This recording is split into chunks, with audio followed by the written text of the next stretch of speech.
Ողջույն, եթերում Կիրակին է, ես Սարգիս Հարությունյանն եմ։ Հասկանանք, թե ինչ է կատարվում հետընտրական Հայաստանում, Հայաստանի շուրջ։ Ընդդիմությունը միտինգներ չի անում, բոլորը բոլորին դատի են տալիս, 7 քաղաքական ուժեր դիմել են ՍԴ, թե չեղարկեք ընտրությունները։ Ռոբերտ Քոչարյանը դատի է տվել կենտրոնական ընտրական հանձնաժողովի, Նարեկ Կարապետյանը քննչական կոմիտեին, կենտրոնական ընտրական հանձնաժողովը թույլ է տվել, որպեսզի մեղադրանքներ ներկայացնեն Ռոբերտ Քոչարյանին։ Իրավապահ մարմինները կարծես ավելի խիստ են ընդդիմության առաջնորդների նկատմամբ, Սամվել, Նարեկ Կարապետյաններին, Ռոբերտ Քոչարյանին, Գագիկ Ծառուկյանին արգելվել է հեռանալ Հայաստանից։ Ինչ է կատարվում։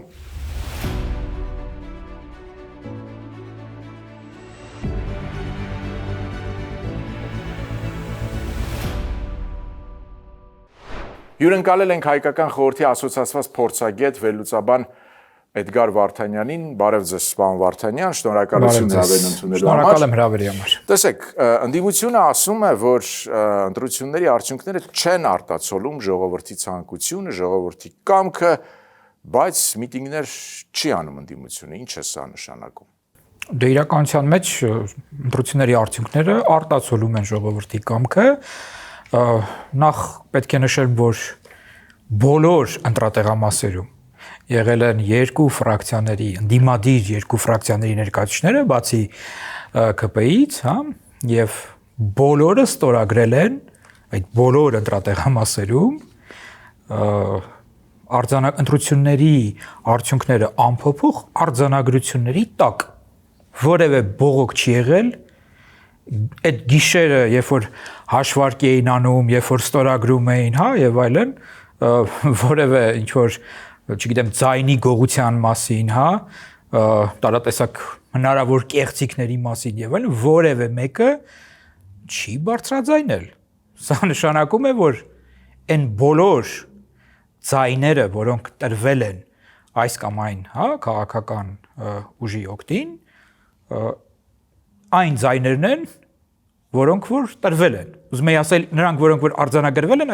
դրանք այդ բոլորը այն ձայներն են։ Շատ լավ, իսկ ձեզ չի մտահոգում, որ եթե չեմ սխալվում 3 ընտրատեղամասերում այդպես էլ վերաքվեարկություն չանցկացվեց, եւ դա կապում են ԲՀԿ-ի հետ, ասում են, դե իշխանությունները չէին ուզում, որ ԲՀԿ-ն անցնի, հետեւաբար գոնե ԲՀԿ-ի մասով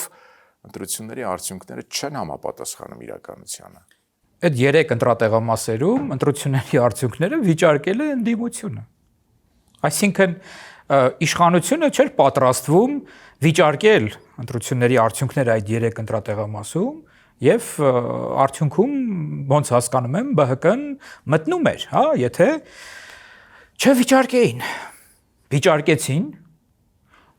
կենտրոնական ընտրական հանձնաժողովը իր ձևով մեկնաբանեց համապատասխան օրենքը եւ վերաքվեարկություն չարեց, ասաց ես գտնում եմ, որ կլինի տակտիկական քվեարկություն այս դեպքում եւ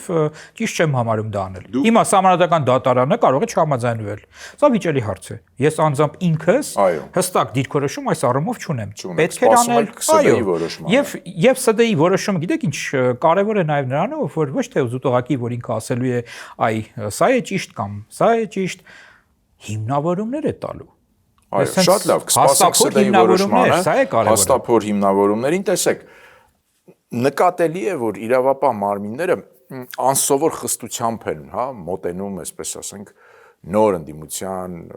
կամ հին ընդդիմության առաջնորդներին, այնինչ կապված է Սամվել, Նարեկ Կարապետյանի, Ռոբերտ Քոչարյանի, Գագիկ Ծառուկյանի հետ։ Հիմա նորություն չեմ ասի, եթե հիշեցնեմ մեղադրանքները, որ հնչում էին Նիկոլ Փաշինյանի հասցեին տարիների վեր։ Այո։ Թավշյա հեղափոխությունից հետո ասում են, դե գիտեք ինչ, պարոն Փաշինյան, ձեզ ձեռք է տալիս նման ընդդիմությունը, որովհետև քաղաքացիական պայմանագիրը նման ընդդիմության ֆոնին անընդհատ կվերընտրվի։ Հիմա նման խստությունը իրավապահ մարմինների ընդդիմության ղեկավարների, առաջնորդների,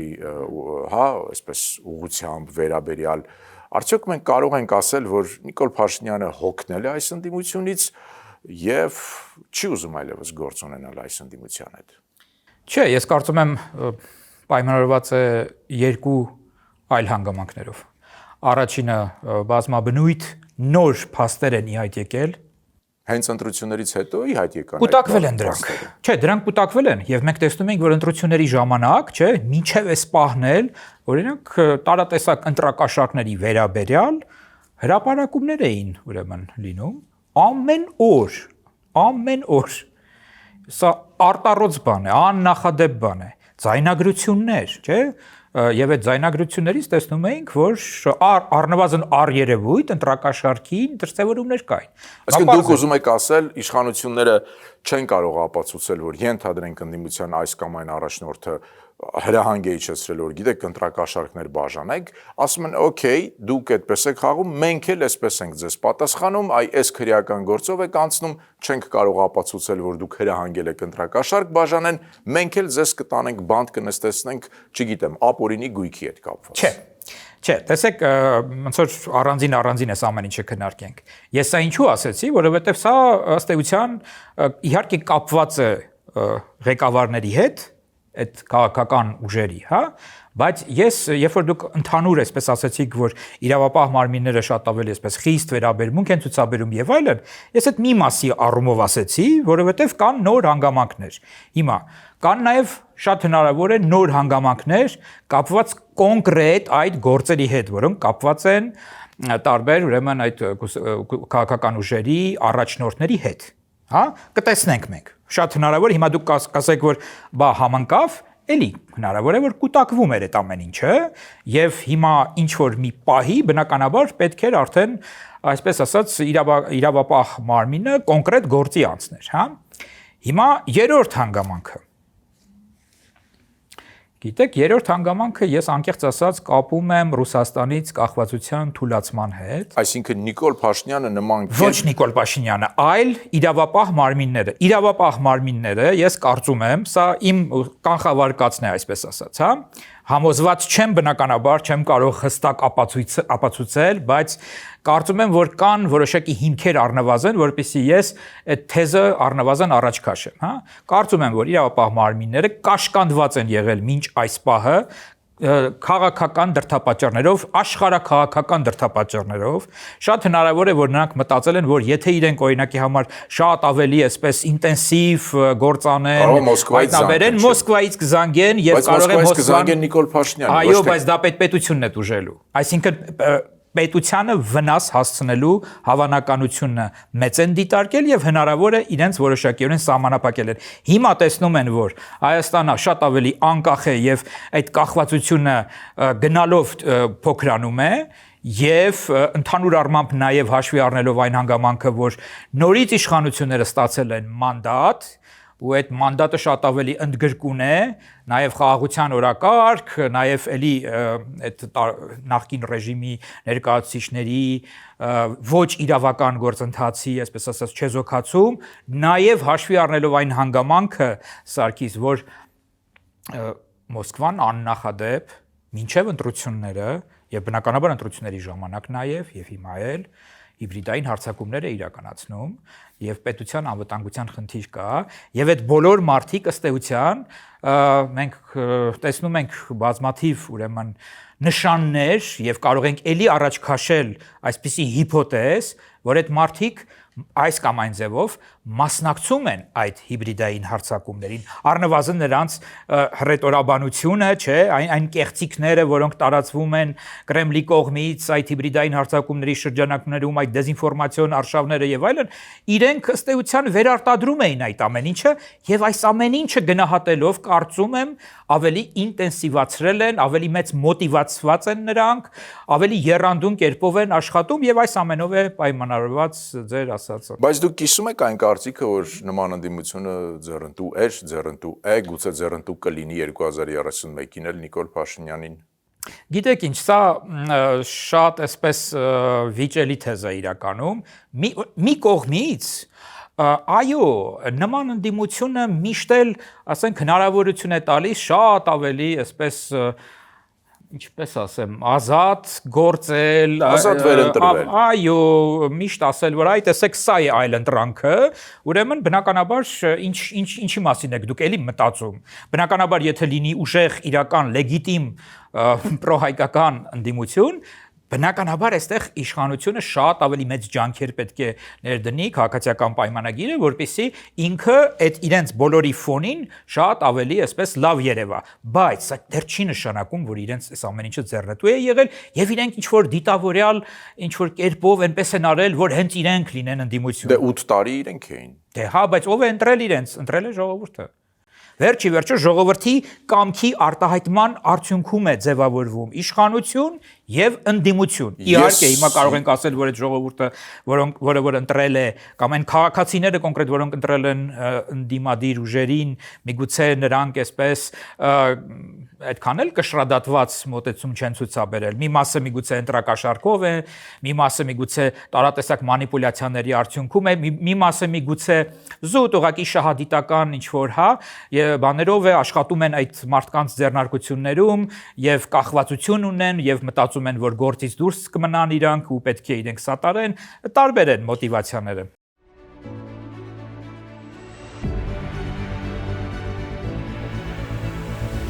Էլի փորձելով կապ տեսնել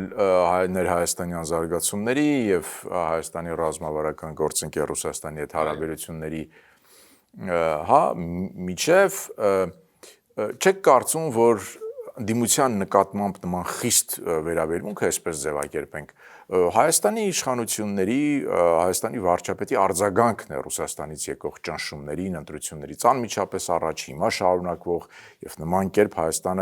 Հայաստանի իշխանությունները այ փորձում են, այսպես ասենք, ճնշել Կրեմլին համեմատաբար մոտ կանգնած ուժերին եւ նման կերպ է արձագանքում Պուտինին։ Ռետորաբանության մակարդակով այո, իհարկե։ Այսինքն այն ինչ որ մենք տեսնում ենք, որ վարչապետը խոսում է, դա իհարկե ըստ էության նաև այո, պատասխան է Կրեմլին։ Մենք Ռուսաստանի հետ հարաբերություններին դեռ կանդրադառնանք, տեսեք, այս ընտրությունների արդյունքում քաղաքացիական պայմանագիրը բացարձակ թվերով ավելի շատ ձայն ստացավ, քան 21 թվականին էր։ Այո։ Մեծամասնություն ունի խորհրդարանում, նոր ձևավորվելիք խորհրդարանում, բայց ընդդիմությունը ել ավելի շատ ձայն ստացավ, քան 21 թվականին եւ արդյունքում ազգային ժողովում քաղաքացիական պայմանագրի ներկայացվածությունը փոքր-ինչ, բայց իջավ։ Այս թվերը ինչ են նշանակում։ Բայց այնուամենայնիվ նշենք, որ ինչպես հիմա էլ սահմանադրական մեծամասնություն չունեին, այդպես էլ էլի փաստորեն սահմանադրական մեծամասնություն չեն ունենալու, բայց այս պայմանությամբ 3/5-ը իրենք ունեն։ Հիմա ինչ է այս ամեն ինչը նշանակում, հա։ Գիտեք ինչ, այս ամեն ինչը նախ նշանակում է հետևյալը, որ ըստ էության որոշակիորեն աշխատել է հիբրիդային հարձակումը, այսինքն որոշակի այսպես փոքր սահմանափակ, բայց այնուամենայնիվ արդյունք տվել է։ Երկրորդը, որ այնուամենայնիվ նրանք կարողացել են հիմնականում ահռելի ռեսուրսներ ծախսելով մոբիլիզացնել հակափաշինյանական էլեկտորատին, այնպես անել, որ նրանք չմնան տունը, եւ ես կարծում եմ, որ մարդ երևի թե չի մնացել տունը, որը որ այսպես դեմ է ուղակի Փաշինյանին կամ ընդհանուր առմամբ դեմ է նաեւ այն կուրսին, որը այսօր որդեգրել է իշխանությունը, հա, եւ բոլոր հնարավոր, այսինքն այդ տեսակի մարդկանց իրենք կարողացել են բերել հոգնածություն չկա իշխող ուժի։ Նաև իդեպ դրսից եկածներն էլ են երևի թե դեռ խաղացել այստեղ, մենք հիմա չենք կարող հաշվարկել թե քանի տոկոսն է եղել, բայց վստահաբար կարող ենք ասել, որ այդ դրսից կազմակերպված ընտրական туриզմը, հա, նույնպես իր դերը խաղացել։ Հոգնածություն չկա իշխող ուժից։ Եթե հոգնածություն լիներ, իշխող ուժը ավելի շատ ձայներ չէր ստանա, քան 21 թվականին է ստացել, ոչ, չկա նման բան։ Բայց բնականաբար իհարկե մարդիկ կուզենային, որ օրինակ այլ խորհրդարան ունենայինք, մենք այն առումով, որ նոր դեմքեր լինեին, ոչ այնքան իշխող ուժի, այլ կուզենային հավանաբար տեսնեին առողջ ժողովրդավարական ուժերի որպես ընդդիմություն կամ նաև որպես կոալիցիոն գործընկեր, ասենք, քաղաքացիական պայմանագրի։ Դուք սպասում եք, որ վարչապետ Նիկոլ Փաշինյանը նկատելի փոփոխություններ կիրականացնի գործադիր ճյուղում, կառավարությունում, չգիտեմ, մարզպետարաններում եւ այլն եւ այլն։ Փոփոխություններ կարծում եմ կլինեն, բայց չեմ կարծում, որ շատ մասշտաբային լինեն այդ փոփոխությունները։ Որովհետև վերջի ըստ էության, այսինքն հիմնական խնդիրները, որոնք դրված են եղել նախկին կառավարության առջև, մեծամասամբ լուծվել են, այսինքն այնպես չէ, էլի, որ շատ մեծ դժգոհություն կա։ Ես տեսնում եմ, որ լուրջ դժգոհություն կա դատաիրավական համակարգի նկատմամբ, ու այստեղ կարելի է սպասել փոփոխություններ, նոր բարեփոխումներ, նոր օրենքներ, որոնք այդ դատաիրավական համակարգի անկախության հարցը կլուծեն։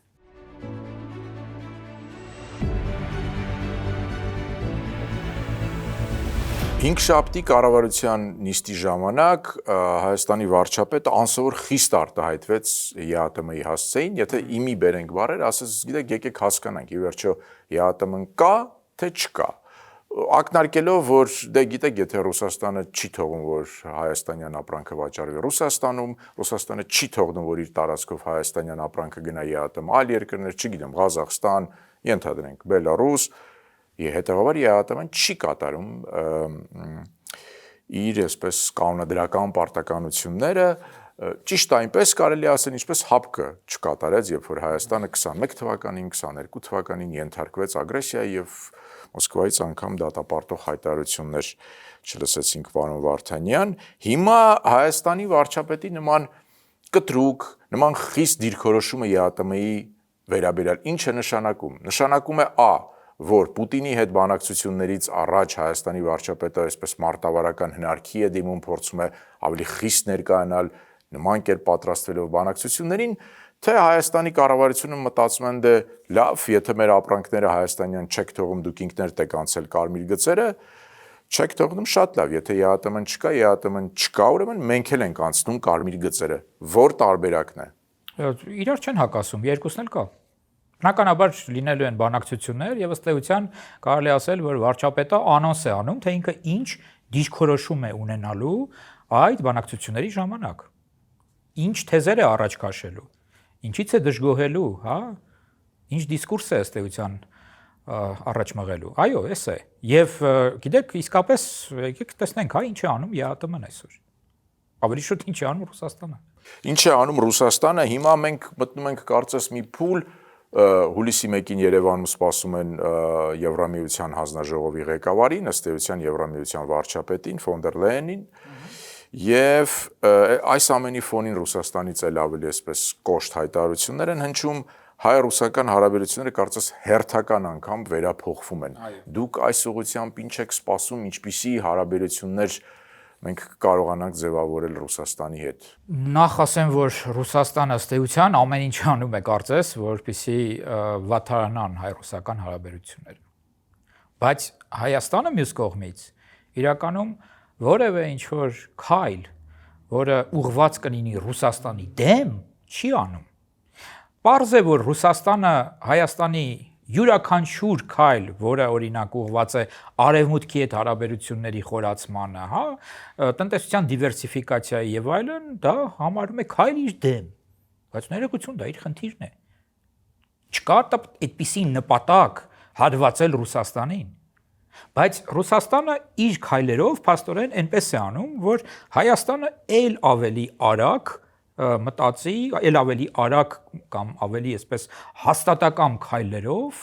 հարաբերությունները խորացնի Եվրամիության հետ եւ ընդհանրապես այլ գործընկերների հետ, այլ սուբյեկտների հետ։ Պուտինը մեր լավագույն դեսպանն է Եվրամիությունում։ Դե գիտեք ինչ, անուղղակիորեն ինչ որ այդպես է ստացվում, էլի, այսինքն իրենք ոչ ռացիոնալ գործողություններ են անում, հենց իրենց շահերից չբխող գործողություններ են կարծում եմ անում, եւ դրանով իսկ այնպես են անում, որ այո, օրինակ մենք տեսեք էլի ինչ ստացվեց։ Իրենք ինչ մտածում էին, որ արգելելով այս կամ այն, հա, ապրանքի մուտքը Ռուսաստան, իրենք տնտեսական ճգնաժամ են առաջացնելու Հայաստանում։ Իրենք մեծ ինչ-որ դժգոհություններ են առաջացնելու։ Դրա պատճառով պետք է փողոցները դուրս գան մարդիկ բողոքեն եւ այլն, չեղավ դա։ Դա չեղավ։ նախ շատերը հասկանում են ինչ է կատարվում եւ ըմբռնումով են մոտենում, հա, հնարավոր դժվարություններին եւ այլն, պլյուս դրան մենք տեսանք, որ շատ արագ Եվրամիության շուկան բացվեց Հայաստանի ապրանքների համար։ Այո, բայց այնպես չի, որ հիմա մեր, չգիտեմ, ասենք, ֆուրերը այսպես հերթ են կանգնում։ Միանգամից այդպես չէր ստացվի, իհարկե, բայց մյուս կողմից էլ շատ դեպքերում, օրինակ, տեսնում ենք լրագրողները խոսում են, ասենք, հա, տարբեր տնտեսվարողների հետ, գյուղատնտեսության ոլորտում ներգրաված մարդկանց հետ եւ այլն, մարդիկ ասում են, որ իրականում մենք խնդիր չունենք, այսինքն մենք չունենք ապրանք, որը մնացել է մեր վրա։ Չկա նման բան, ասում են։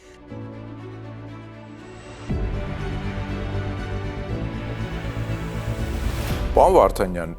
մենք խոսեցինք, որ հուլիսի 1-ին ֆոն դեր Լեյենը այցելելու է Հայաստան, շատ կարճ ժամանակահատվածում երկրորդ այցելությունն է, Ռուսաստանի ճնշումների ֆոնին այցելությունը, ակնհայտ է մեսիջը, նման հարաբերությունները անսովոր են Հայաստան-Արևմուտք, Հայաստան-Եվրոպական միություն, բայց նաև մյուս կողմից ման քայլը արվում է Արևմուտքի հետ արդեն բավականին խորացված, հա, անվտանգային, քաղաքական հարաբերությունների ֆոնին։ Դուք ինչ եք սպասում Հայաստան-Եվրամիություն հարաբերությունների ուղղությամբ, ինչ նոր զարգացումներ կարելի է սպասել, կարելի է ակնկալել։ Գիտեք, դե նախ ինձ թվում է լինելու են նոր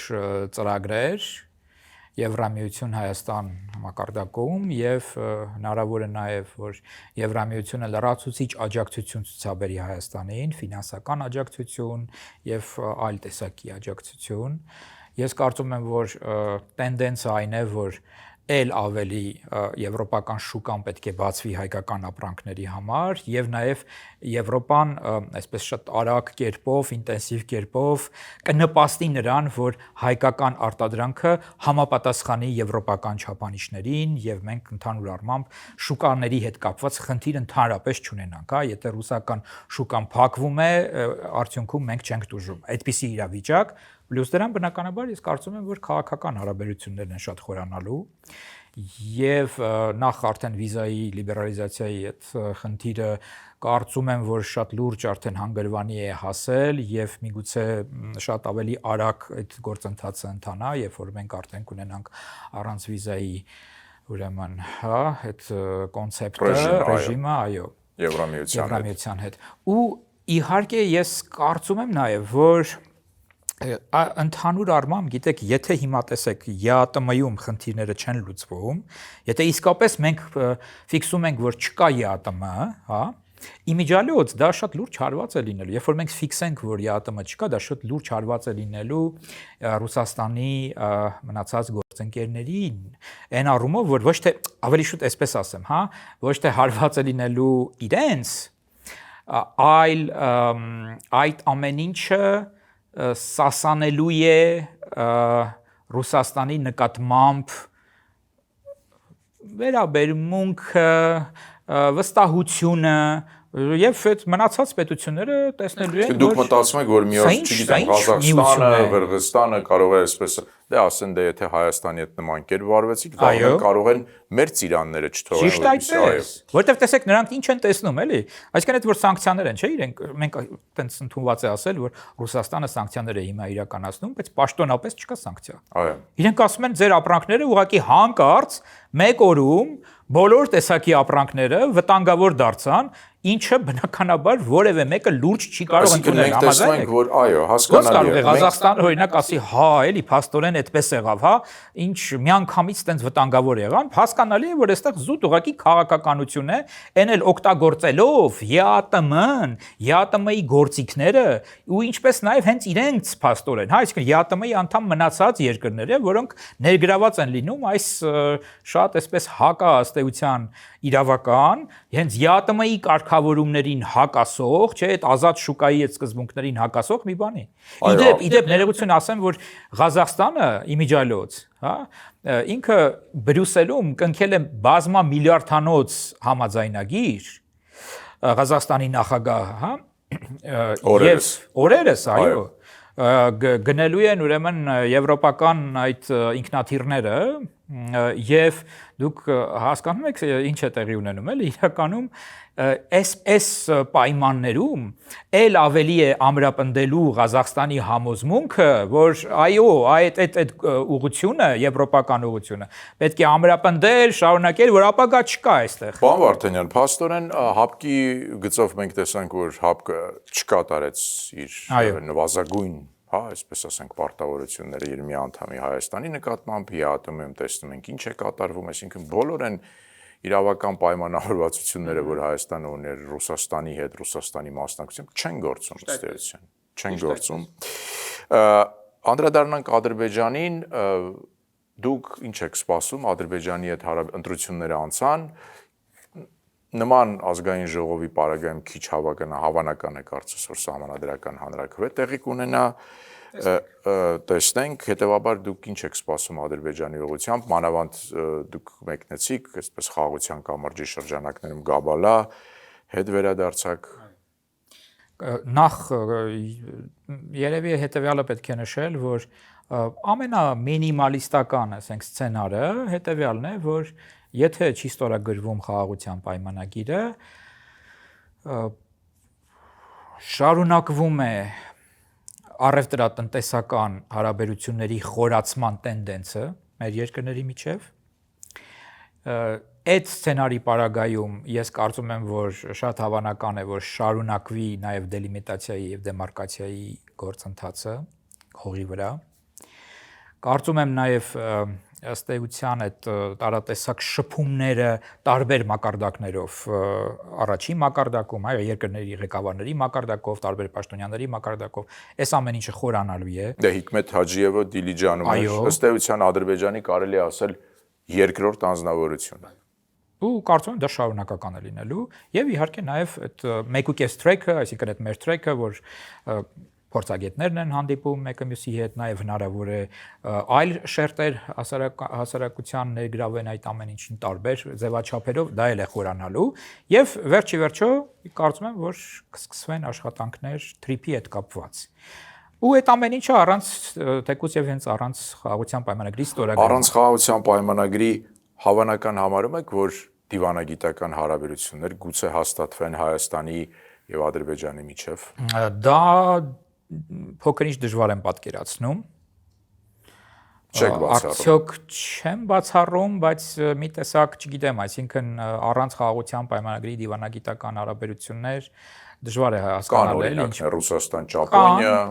կան, հա, բայց մեր դեպքում ոնց որ դե քանի որ նախաստորագրվել է, ենթադրվում է, որ պետք է ստորագրվի եւ հետո արդեն բայց այդ երկու գործընթացները կապ ունեն իրար հետ իրականում։ Դե գիտեք ինչ նայած էլի, այսինքն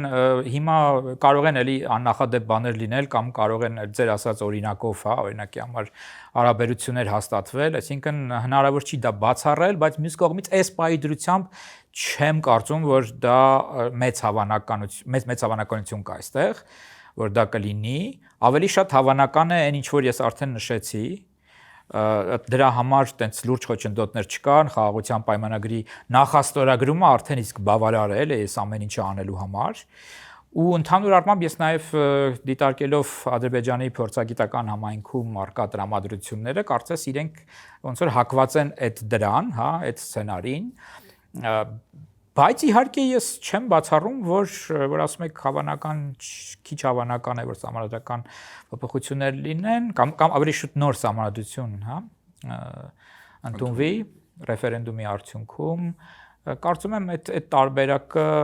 լավ էլ իրատեսական է, մի քանի հնարավոր ուրեմն տարբերակներ կարող են լինել էլի դրա իրականացման համար, թե պատգամավորներ կարող են վերջի վերջո ընդդիմադիր ճամբարից լինել։ Հա, էլի, ասեն որ դե լավ էս պարտված բանում ինչ գործ ունենք, անցնենք ուժեղների կողմը, դա հնարավոր է։ Նաև միգուցե ես հիմա հակառակը հնարավոր չէ։ Չէ, բացառում եմ դա։ Հնարավոր է նաև այլ տարբերակ, բայց մի քիչ ստեղ արդեն իրավաբանների ձայնը մենք պետք է լսենք, հա, օրինակ արդյոք հնարավոր է 3-5-ով փոխել սահմանադրական օրինակ օրենք եւ այնպես անել, որ ավելի դյուրին լինի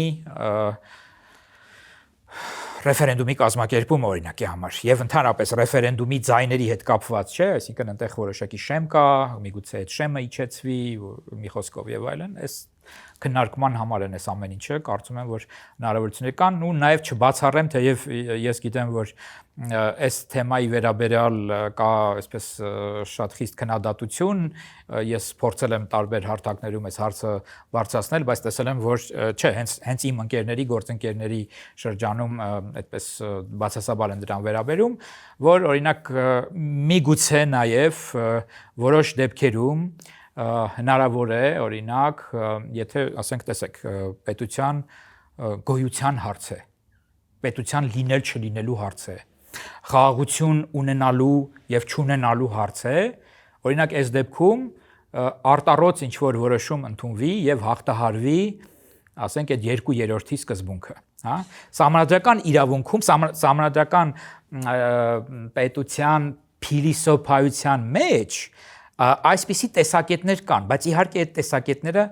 այսպես բան չեն վայելում, հա, մասսայականություն չեն վայելում, մեծամասնությունը ասում է, որ չէ, չի կարելի նման բան անել, բայց այնուամենայնիվ այսպես մի փոքր բան թողնված է։ Սա էլ կարող ենք քննարկել։ Շատ շնորհակալություն, պարոն Վարդանյան, այս հարցազրույցի համար։ Ես հիշեցնեմ, որ հյուրընկալել էինք Հայկական խորհրդի ասոցացված փորձագետ, վերլուծաբան Էդգար Վարդանյանին, եթերում Կիրակին էր, ես Սարգիս Հարությունյանն եմ, կհանդիպենք։